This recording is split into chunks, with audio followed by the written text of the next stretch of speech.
back to my channel Radha Maths Classes. Today I am going to explain you question number 21 from exercise 6.2 ratio and proportion, and the question is, if A, B, C are in continued proportion, prove that PA square plus QAB plus RB square upon PB square plus QBC plus RC square is equal to A upon C.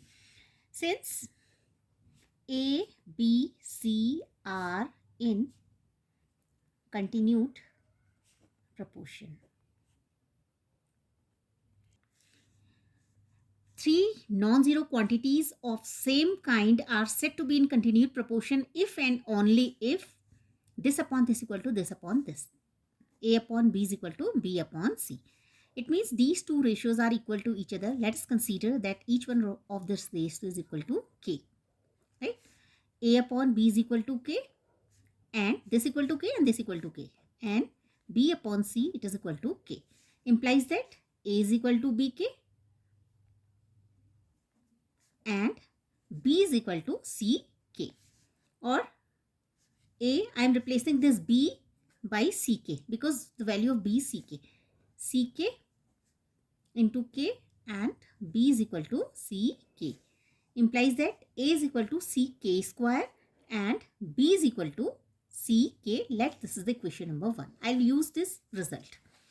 In order to solve this question, I'll use this equation, right? Now I'm taking LHS. LHS is PA square plus QAB plus RB square upon PB square plus QBC plus RC square, right?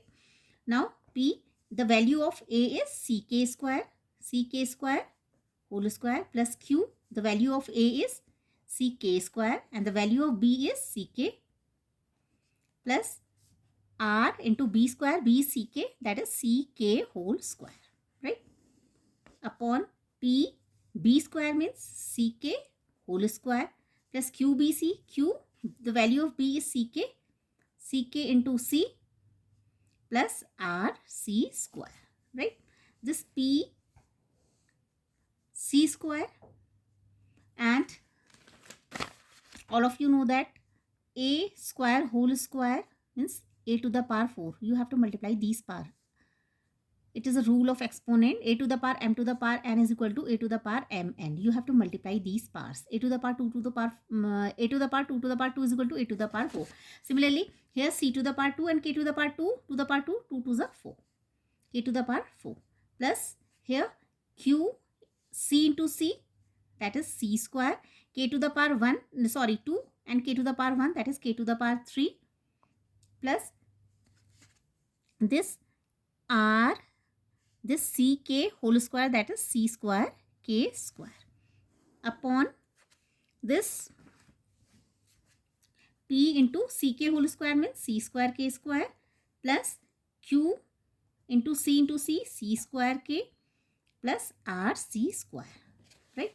Now take out K square C square as a common factor because K is occurring here, here and here, and the least power you have to take out as a common factor least power 4, 3 and 2, 2, and C is here, C is here, C is here, C square. All the powers are equal, so I have taken C square as a common factor. Inside the bracket you will get this PK square plus QK plus R, and in the denominator take out this C square is here, C square is here, C square is here, right? Take out C square as a common factor. Inside the bracket you will get this PK square plus QK plus R. This cancels this, and the C square cancels C square, K square. This is the equation number 2, right? Here you will have to write using 1 because I have used this equation 1 over here, right? This is equation number 2. Now I am taking RHS. RHS is A upon C. The value of A is C K square and the value of C. Using 1. Again I am using 1. This C cancels this C. K square. I have solved LHS. I have solved RHS. In both the cases I am getting the value of K square. It means LHS is equal to RHS. Proved. Because the value of LHS and RHS both is equal to K square. So we can say that LHS is equal to RHS. Proved. Thank you.